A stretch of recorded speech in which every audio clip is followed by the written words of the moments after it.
여러분, 혹시 이런 분을 만나본 적 있으신가요? 함께 있으면 마음이 편안해지고 괜히 기분이 좋아지며 이상하게도 일이 잘 풀리는 것 같은 사람 말입니다. 그 사람 곁에만 있으면 뭔가 좋은 일이 생길 것 같고 말 한마디만 들어도 마음이 따뜻해지는 느낌이 든 적이 있으신가요? 누구나 인생에서 한두 번은 그런 사람을 만나본 적이 있을 것입니다.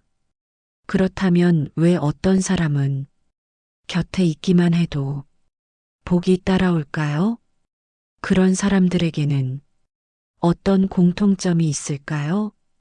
단순히 운이 좋아서일까요? 아니면 그들만의 특별한 마음씀이와 삶의 태도에서 비롯된 것일까요? 이 영상에서는 가까이 하면 행운을 가져오는 복이 많은 사람들의 특징을 5가지 이야기로 깊이 있게 풀어보려 합니다. 각 이야기에는 단순한 에피소드가 아니라 오랜 세월을 거쳐 검증된 지혜의 가르침이 담겨 있습니다. 이 이야기를 통해 삶을 조금 더 깊이 바라보는 눈을 얻고 여러분 곁에 있는 복된 사람들을 새롭게 알아보게 되시기를 바랍니다. 그리고 더 나아가 우리 스스로도 그런 복 많은 사람이 되어보는 건 어떨까요? 여러분의 삶이 점점 더 밝고 풍요로워지는 귀한 시간이 되기를 소망합니다. 1장. 웃음으로 세상을 밝힌 사람. 어쩌면 우리는 이미 그분을 알고 있습니다. 바로 포대화상입니다. 옛날 중국 명주, 지금의 저장성에 포대화상이라는 스님이 살았습니다. 그의 본명은 개차였지만 사람들은 그가 항상 큰 자루를 메고 다니며 즐겁게 웃기 때문에 그를 포대화상이라 불렀습니다. 포대화상은 키가 작고 몸집이 풍성하며 큰 배를 가지고 있었습니다. 그의 얼굴은 둥글고 웃음이 가득했으며 두 눈은 반달 모양으로 보는 사람들의 마음을 따뜻하게 만들었습니다. 그는 늘 넓은 웃음을 지으며 그의 자루 안에는 항상 아이들에게 나누어 줄 사탕과 작은 선물들이 가득 담겨 있었습니다. 그는 주는 것에 인색하지 않았습니다. 나눔 자체를 기뻐하는 분이었습니다. 어느 날 명주 지역에 작은 마을에서 시장이 열렸습니다. 사람들은 장을 보러 나오고 거리의 상인들은 바쁜 하루를 시작했습니다. 포대화상은 언제나처럼 자루를 메고 시장을 지나가며 사람들에게 밝은 웃음을 나누었습니다. 그의 밝고 낙천적인 태도는 바쁜 상인들의 얼굴에도 저절로 미소를 띠게 했습니다. 마치 그의 웃음이 전염되는 듯 했습니다. 시장 어귀에는 마을에서 가장 부자인 진 씨라는 상인이 있었습니다. 진 씨는 많은 재물을 가지고 있었지만 언제나 심각한 표정이었고 마음은 불안과 걱정으로 가득 차 있었습니다. 그는 재산이 많아질수록 오히려 마음의 평화를 잃어버린 듯 했습니다. 진 씨는 포대화상이 지나가는 모습을 보고는 불쑥 물었습니다. 스님은 항상 그렇게 웃고 다니시니 참 보기 좋습니다. 그런데 세상은 걱정할 일이 이렇게나 많은데 어찌 늘 웃음만 짓고 계십니까? 포대화상은 그의 말을 듣고 다시금 크게 웃으며 진 씨에게 답했습니다. 세상은 보는 대로 이루어지는 것이지요. 나는 걱정을 하는 대신 웃음을 짓기로 했습니다. 사람들에게 웃음을 주면 다시 내게 웃음이 돌아오고 그러면 또 웃을 일이 생기지 않겠습니까? 이 말에 진 씨는 잠시 멍하니 생각에 잠겼습니다. 그는 언제부턴가 재물을 잃을까봐, 다른 사람들이 자신을 속일까봐 걱정하며 하루도 마음 편히 웃지 못했던 것이 떠올랐습니다. 그의 얼굴에 드리워진 근심의 그림자가 얼마나 깊었는지를 비로소 깨달았습니다. 그는 조심스레 다시 물었습니다. 하지만 웃을 일이 없으면 어떻게 웃습니까? 포대화상은 자루에서 작은 과자 하나를 꺼내며 진 씨에게 말했습니다. 웃을 일이 없어도 웃으면 웃음이 생겨납니다. 웃음은 마음의 문을 열고 다른 사람과 나를 연결하는 다리이지요. 진 씨는 조용히 과자를 받아들고 입안에 넣었습니다. 달콤한 맛이 퍼지는 순간 그는 무심결에 작게 웃고 있었습니다. 그리고 놀랍게도 그 작은 미소 하나가 마음의 무거움을 조금 덜어주는 것 같았습니다. 그의 얼굴에는 오랜만에 평온한 미소가 드리워졌습니다. 포대화상은 계속해서 시장을 돌아다니며 아이들에게 사탕과 과자를 나누어 주고 밝은 웃음을 퍼뜨렸습니다. 그의 웃음은 마을 사람들의 마음을 따뜻하게 했고 사람들은 그와 함께하며 자신의 걱정을 조금씩 내려놓을 수 있었습니다. 마을 전체에 활기와 긍정적인 에너지가 가득 퍼져나갔습니다. 얼마 후 포대화상이 마을을 떠날 때가 왔습니다. 마을 사람들은 아쉬워하며 그를 둘러싸고 작별 인사를 했습니다. 스님, 웃음을 우리에게 남겨주셔서 진심으로 감사합니다. 스님의 웃음을 기억하며 우리도 웃음으로 살아가겠습니다. 포대화상은 그들에게 마지막으로 크게 웃으며 말했습니다. 웃음이 있는 곳에는 반드시 복이 찾아옵니다. 지혜로운 가르침에 따르면 한 번의 웃음은 1000번의 수행보다 더욱 값지다고 합니다. 여러분, 언제나 웃음으로 여러분의 세상을 밝히십시오. 그러면 반드시 삶에 복이 가득할 것입니다. 마을 사람들은 포대화상의 뒷모습이 사라질 때까지 환하게 웃으며 손을 흔들었습니다. 그의 웃음은 그 이후에도 오래도록 마을에 머물렀고 사람들은 어려움이 닥칠 때마다 포대화상의 웃음을 떠올리며 마음을 다잡았습니다. 경전에 기록된 것처럼 웃음은 모든 덕행의 씨앗이며 밝은 얼굴로 사람을 대하는 자에게는 복이 깃든다고 합니다. 포대화상의 이야기처럼 우리가 웃음을 잃지 않고 살아간다면 우리의 삶에도 행복과 복이 저절로 찾아오게 될 것입니다. 이는 곧 우리의 마음이 세상을 변화시키는 가장 강력한 힘임을 보여줍니다. 2장 칭찬과 격려로 위인을 키운 사람. 중국 삼국시대의 위대한 인물 손책과 주유의 이야기입니다. 송견의 아들인 손책은 용맹하고 호탕한 성품으로 강동 지역 사람들의 마음을 단숨에 사로잡았습니다. 그는 젊은 나이에도 불구하고 남다른 리더십과 포용력으로 많은 사람들에게 존경을 받았습니다.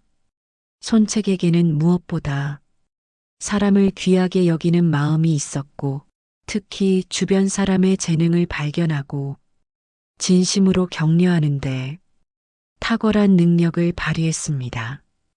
어느 날 손책은 어린 시절부터 함께 자란 친구였던 주유를 다시 만났습니다.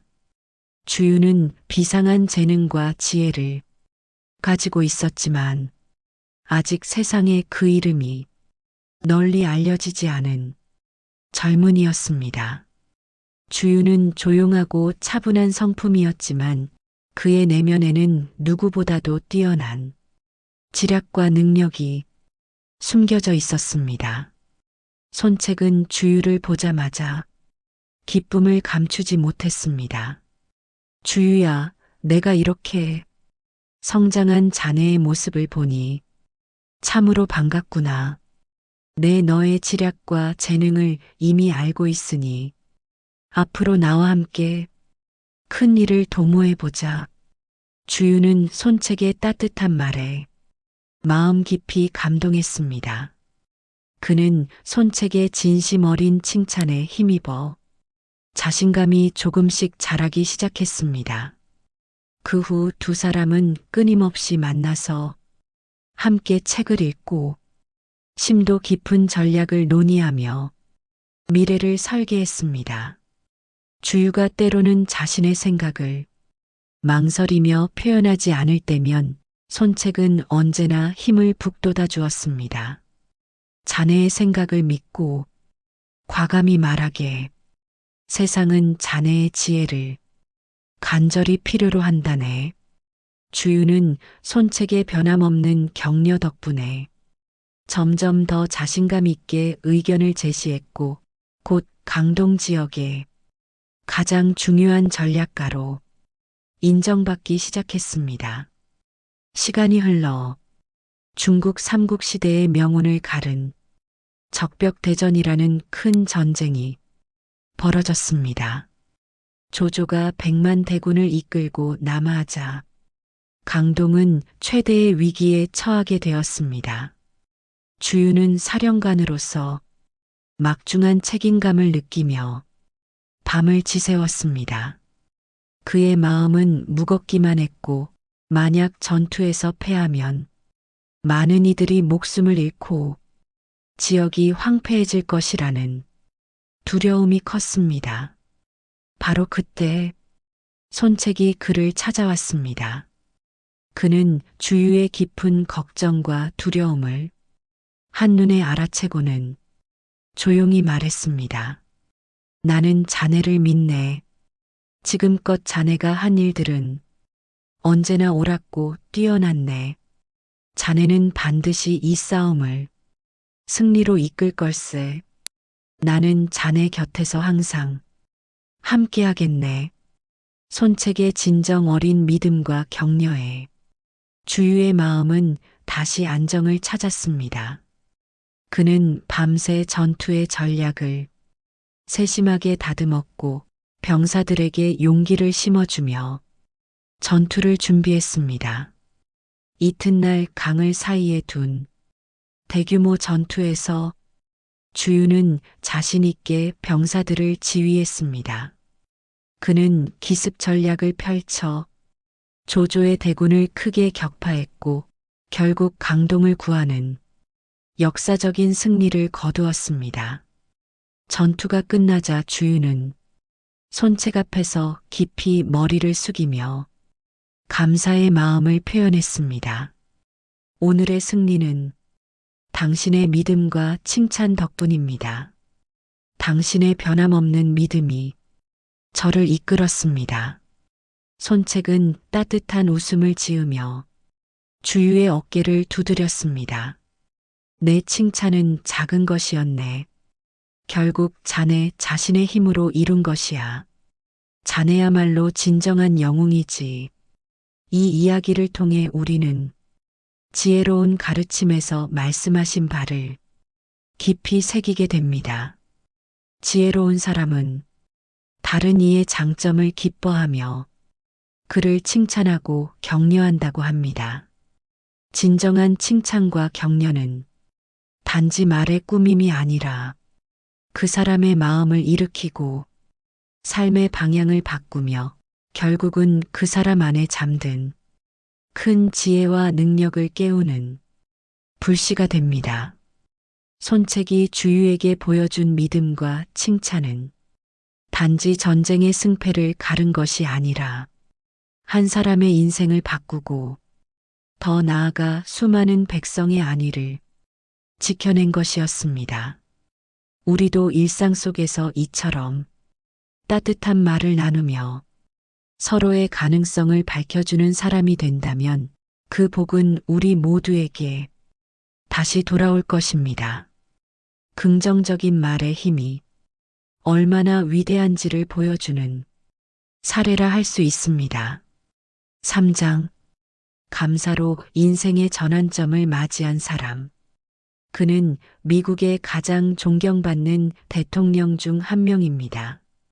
바로 에이브러햄 링컨입니다. 19세기 미국 내전과 분열의 시대, 한복판에서 한 남자가 조용히 책상 앞에 앉아 고뇌하고 있었습니다. 그의 이름은 에이브러햄 링컨, 미국의 16대 대통령이었습니다.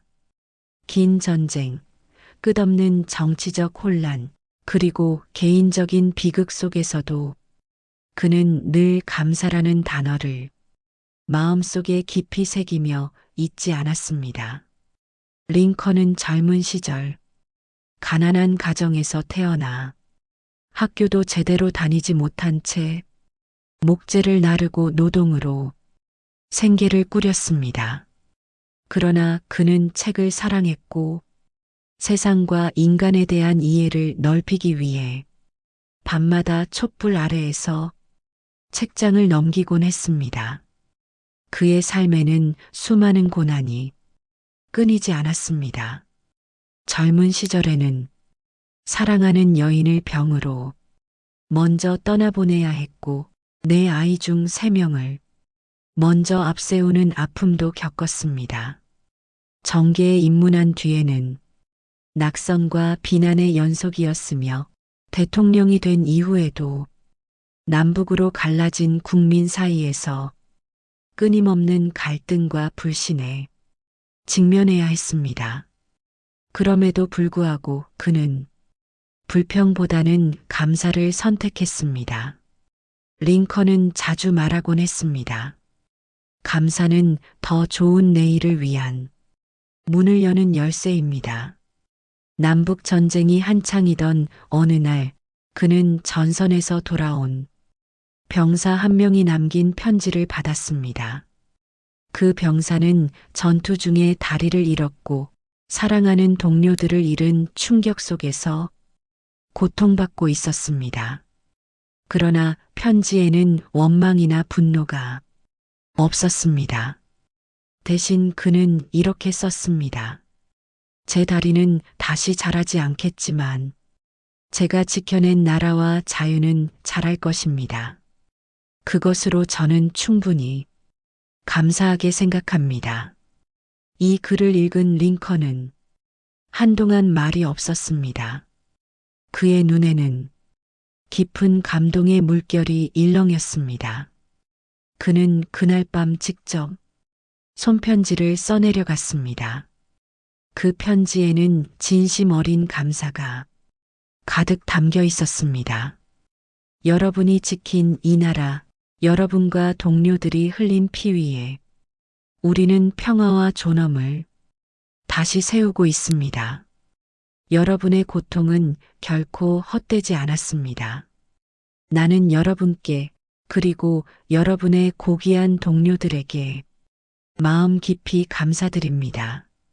그의 편지는 전선에 빠르게 퍼졌고 병사들뿐 아니라 그들의 가족들까지 큰 감동을 받았습니다. 그 이후 링컨은 자신을 끊임없이 공격하는 정적에게도 날카로운 비판을 쏟아내는 언론에게도 종종 감사의 마음을 표현했습니다. 그의 진심은 점차 사람들의 마음을 녹였습니다. 그를 비난하던 이들마저 그의 진정성에 고개를 숙였습니다. 전쟁이 끝난 날 그는 백악관에서 조용히 중얼거렸습니다. 전쟁이 끝났다는 것도 감사하지만 나는 이 고통의 시간 동안 사람들의 마음속에 여전히 사랑과 존중이 남아있다는 사실에 더욱 감사하네. 그의 곁에 있던 보좌관은 훗날 이렇게 회상했습니다. 링컨은 전장에서 승리를 거두기 이전에 마음의 전장에서 감사로 승리를 거둔 진정한 사람이었습니다. 지혜로운 가르침에 따르면 감사하는 마음을 지닌 자는 세상에 진정한 복을 불러온다고 합니다. 또한 감사함을 아는 이는 탐욕과 분노를 벗어나며 그 삶에 복이 머무르리라고 했습니다. 에이브러햄 링컨의 삶은 우리에게 말해줍니다. 감사는 단지 고마움의 표현이 아니라 상처받은 마음을 치유하고 세상을 따뜻하게 바꾸는 위대한 힘이라는 것을요. 오늘 우리가 당연하게 여겼던 일상 속 누군가의 수고, 작은 배려, 잊고 있었던 가족의 사랑에도 감사의 마음을 가져보면 어떨까요? 그 진심이 바로 우리가 찾는 행운의 시작이 될 것입니다. 감사하는 마음은 우리 내면의 빛을 밝히고 그 빛은 주변으로 퍼져나가 더욱 밝은 세상을 만듭니다. 4장 너그러움과 베풀므로 이름을 남긴 사람. 그들은 부자라는 칭호보다 존경이라는 칭호를 얻었습니다. 바로 경주 최부자 이야기입니다. 조선 후기 경상도 경주에는 최씨 성을 가진 한 집안이 있었습니다. 이 집안은 무려 12대에 걸쳐 300년이 넘도록 부를 유지하면서도 부자로서의 도리를 지킨 것으로 유명했습니다. 사람들은 이 집안을 두고 경주 최부자 집이라 불렀으며 그 이름은 마치 하나의 상징처럼 여겨졌습니다. 최부자 집의 진정한 부는 단지 쌓인 재산만이 아니었습니다. 그들의 진정한 부는 바로 베풀매 있었습니다. 당시 최부자 집안에는 6가지 가훈이 있었는데 그중 첫 번째는 벼슬은 진사 이상은 하지 말라는 것이었습니다. 두 번째는 만석 이상의 재산을 넘기지 말라는 것이었습니다. 이는 탐욕을 경계하고 나눔을 실천하라는 의미였죠. 그리고 가장 중요한 가훈 중 하나는 흉년에 남의 논밭을 사지 말라는 것이었습니다. 이것은 어려운 시기에 이웃의 고통을 외면하지 않고 오히려 함께 고난을 나누라는 깊은 배려가 담긴 가르침이었습니다. 최부자 집안은 늘 쌀을 넉넉하게 여유 있게 비축해 두었고 흉년이 들면 창고를 열어 굶는 사람들에게 아낌없이 나누어 주었습니다. 마을에서는 이 집안 덕분에 많은 이들이 굶주림에서 벗어나 목숨을 부지할 수 있었습니다. 어느 해 전국적으로 극심한 흉년이 들었습니다. 사람들은 기근으로 고통받았고 많은 이들이 식량을 구하지 못해 정든 고향과 집을 떠났습니다. 하지만 경주의 최부자 집은 예년처럼 조용히 창고를 열었습니다. 부자는 마을 사람들을 하나둘 불러 모았습니다. 우리 집에 있는 쌀을 조금씩 나눠 가시게. 모두가 함께 견뎌야 하지 않겠나? 사람들은 눈시울을 붉히며 연신 고개를 숙이고 감사함을 표현했습니다. 쌀을 받아든 한 노파는 손을 덜덜 떨며 말했습니다. 이 은혜를 어떻게 갚겠습니까? 그러자 최부자는 따뜻하게 웃으며 대답했습니다. 돌아오는 가을, 한 줌에라도 곡식을 얻거든 그걸로 밭을 일구시오. 그리고 내년엔 다른 사람을 도우시오. 그것으로 충분하오. 그는 사람들에게 무언가를 되갚으라고 요구하지 않았습니다. 대신 받은 것을 다시 누군가에게 베풀려고 했습니다. 그것이 진정한 부자, 복이 있는 사람의 길이라고 굳게 믿었습니다. 또한 최부자 집은 어린 선비들에게 공부할 수 있는 자리를 마련해 주었습니다. 지방 곳곳에 마련된 학당에는 마을의 총명한 아이들이 모여들었고 책과 먹, 벼루를 무료로 제공받으며 마음껏 공부할 수 있었습니다. 그중 일부는 장차 나라를 이끄는 위대한 인재로 성장했고 그들은 항상 최부자 집의 은혜를 마음속 깊이 간직했습니다. 이러한 베풀문 단순한 시혜가 아니었습니다. 최부자 집안은 사람들을 진심으로 대하며 그들 스스로 설 수 있도록 도왔습니다. 이러한 덕분에 마을 전체가 안정되고 서로 돕는 문화가 정착되었고 최부자 집안도 대대로 존경을 받으며 번창할 수 있었습니다. 지혜로운 가르침에 따르면 탐하지 않고 베푸는 자는 스스로 복의 바다를 만드는 이이며 나누는 이는 나누지 않는 이보다 먼저 기쁨을 얻고 나중에는 복이 따라온다고 합니다. 경주 최부자 집의 이야기는 이 가르침을 그대로 실천한 훌륭한 본복이라 할 수 있습니다. 그들은 가진 것을 움켜쥐지 않고 넉넉할 때 나누고 어려울 때 더 베풀었습니다. 그 마음이 바로 대대손손 이어진 복의 뿌리가 되었습니다. 오늘날 우리에게도 묻습니다. 내가 가진 것을 어떻게 쓰고 있는가? 나눔은 재산에 많고 적음에 달려있지 않습니다. 따뜻한 말 한마디, 조그마한 도움 하나도 충분히 베풀미 될 수 있습니다. 우리도 최부자처럼 남을 생각하고 함께 나누는 마음을 품는다면 복은 반드시 우리 삶에 머무르게 될 것입니다. 5장 원망과 미움을 버리고 용서로 존경받은 사람. 그는 평화를 위해 고난을 감내했습니다. 바로 넬슨 만델라의 이야기입니다. 20세기 후반 남아프리카 공화국은 오랜 세월 동안 인종차별 정책인 아파르트헤이트로 인해 백인과 흑인 사이의 갈등과 증오가 깊이 뿌리내린 나라였습니다. 그런 땅에서 27년간의 긴 수감 생활을 견딘 한 인물이 있었습니다. 그는 감옥에서 혹독한 세월을 보내면서도 마음속에 증오를 키우지 않았던 사람, 바로 넬슨 만델라였습니다.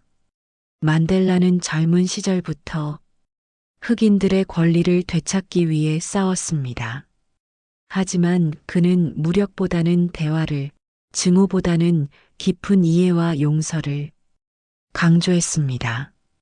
그의 이런 태도는 당시 많은 사람들에게 오히려 순진하고 비현실적이라는 비판을 받기도 했습니다. 어떻게 자신을 억압한 이들을 용서할 수 있느냐는 비난도 있었죠. 그러나 만델라는 끝까지 자신의 믿음을 잃지 않았습니다. 그는 로벤섬의 감옥에서 철창 너머 바다를 바라보며 매일같이 명상에 잠기곤 했습니다. 한간수는 훗날 이렇게 회상했습니다. 그는 매일 해가 뜨는 방향을 바라보며 말없이 앉아 있었습니다. 한 번도 원망을 입에 담지 않았고 우리 간수들에게도 조용히 인사하곤 했습니다. 그의 평온함은 오히려 우리를 부끄럽게 했습니다. 27년 후 마침내 만델라는 석방되었습니다. 많은 사람들이 그가 정치적으로 보복할 것이라 예상했지만 그는 전혀 다른 길을 선택했습니다. 나는 감옥문을 나서면서 내 마음속의 증오도 함께 두고 나왔습니다. 그는 대통령이 된 뒤에도 백인과 흑인을 가르지 않고 함께 일할 것을 강조했습니다. 그의 진심 어린 용서의 메시지는 남아프리카 전역에 퍼졌고 수많은 국민이 눈물을 흘리며 그를 따랐습니다. 특히 그는 자신을 감시하던 전직 간수를 대통령 취임식에 초대해 함께 식사하며 이렇게 말했습니다. 우리는 서로를 이해하지 못했지만 이제는 함께 새로운 미래를 만들어야 합니다. 그 장면은 전 세계에 큰 감동을 주었습니다. 만델라의 삶은 미움과 원한을 버릴 때 어떤 평화가 오며 어떤 위대한 변화가 가능한지를 보여준 산 교훈이었습니다. 지혜로운 가르침에 따르면 마음이 머무는 바가 없을 때 진정한 마음이 나타난다고 합니다. 또한 원망을 품는 이는 스스로를 가두는 것이며 용서하는 이는 이미 해탈한 자라고 했습니다. 만델라의 용서는 스스로를 해방시킨 것이며 나아가 나라를 구한 위대한 용기였습니다. 우리도 살면서 누군가에게 상처받고 오해하고 마음에 미움을 품을 수 있습니다. 그러나 그 마음을 품은 채로는 결코 진정한 평화를 얻을 수 없습니다. 오늘 혹시 마음속에 내려놓지 못한 원망이 있다면 마음의 머무름을 없애보는 건 어떨까요? 용서는 상대를 위한 것이 아니라 나를 위한 첫걸음이 될 수 있습니다.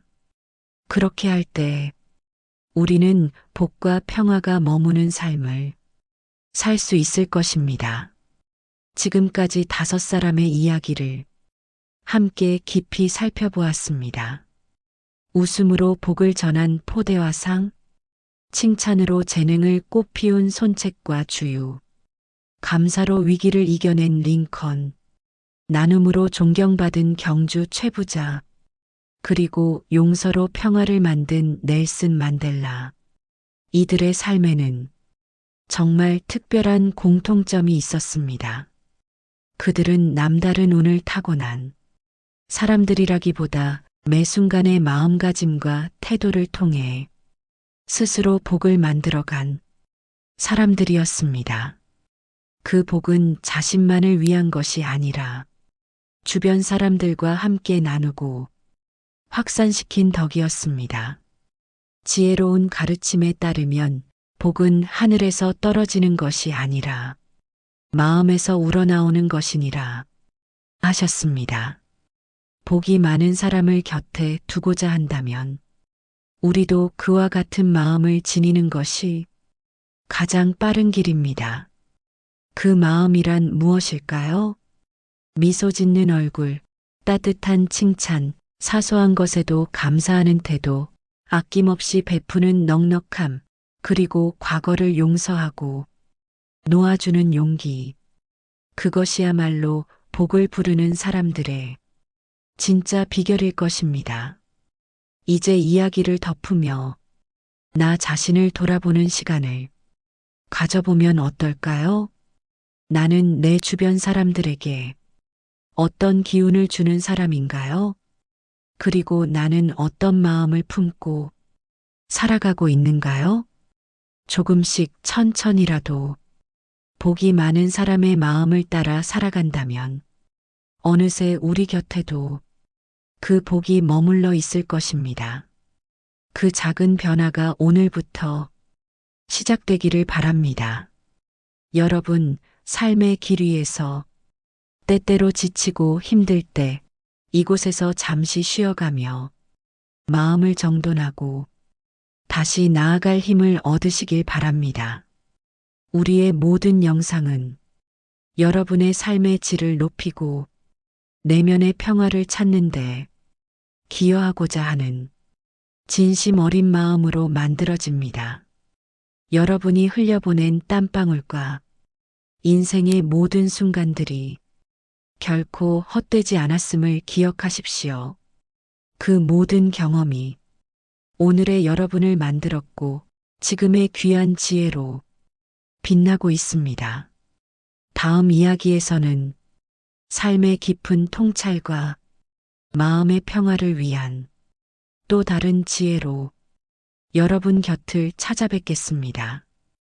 여러분 한 분 한 분의 빛나는 삶을 저희 채널이 항상 응원하겠습니다. 끝까지 시청해 주셔서 진심으로 감사합니다. 다음에 또 만나 더 의미 있는 시간을 함께하길 바랍니다. 늘 평온하고 지혜로운 하루 되세요.